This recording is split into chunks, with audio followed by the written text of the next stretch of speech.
How to remove You May Like suggestions on TikTok iPhone.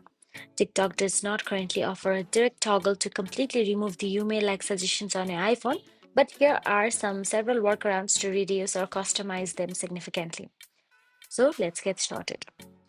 First of all, open the TikTok app on your mobile device and just make sure that you are logged into your TikTok account.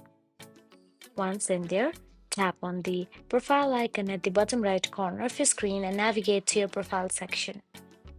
Once inside the profile section, all you have to do is tap on the three line at the top right corner of your screen and tap on the settings and privacy option available as shown.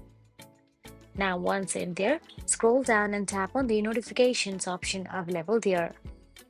Once you tap on the notifications, you will get to see post you may like or suggestions options available there. Make sure that all of these three are toggled off.